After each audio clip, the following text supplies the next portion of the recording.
I've been told some potential timetables there, which gave me real hope for what that looks like. Now, not my job to announce timetables, but when I went through the process of interviewing for this job, there were timetables discussed on those sort of things, and so I think the university will make those public on their time frame. They feel like that's right, but I've been given a general idea of what that looks like, and so that was a part of those discussions that you want to have long-term commitment. And like I said, the Wilson Center right now is undergoing major renovations. I'm currently displaced. I don't really have a permanent office right now, if you will. I'm kind of a man without a home in regards to a true office setup, and I'm kind of bouncing around the Wilson Center and the Glazer Club in some different areas over on campus. And the Performance Center was discussed at length when I was going through the process of taking this job, and without that commitment as well, I think you may not feel as excited about what is coming, but I think the way that was explained to me gives me reason for real hope here as we continue to move forward. From what I understand, $50+ million, breaking ground maybe November or December of this year was what the goal was.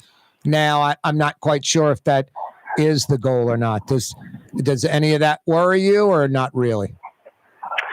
Yeah, I mean, I want us to see get this stuff done, and yeah, I mean, I think we're going to get there. I don't know exact date. I'm not, whether it's November, December, January, February, whatever it may be. That's not my primary focus.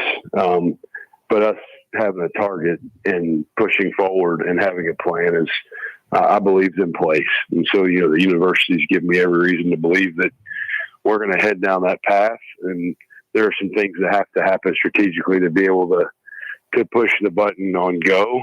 But like I said, as I've gone through the process before I got here to take this job, I feel like it's something that, been told it's coming, and you just have to let the things take place that have to take place to make it happen. Yep. Hey, Jon, with that sports performance center, it's really it's a football facility, isn't it? It'll be where your offices will be and where football will basically be located. It's kind of like the standard that you see all across the country, right?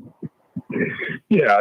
From my understanding, what I've been shown and the way it's been described to me is it's a majority of a football complex. There might be a couple other sports that have some things that are housed in there as well, but it's essentially a new performance center that the primary base operations for football is what will be housed in there. So I can't speak to every nook and cranny in the building yet, because we're still, I think, in kind of some phases of where we're polishing maybe all the details. But yes, it's going to be where all of our operations are essentially housed in regards to weight room, a lot of meeting room space, coaches' offices, et cetera.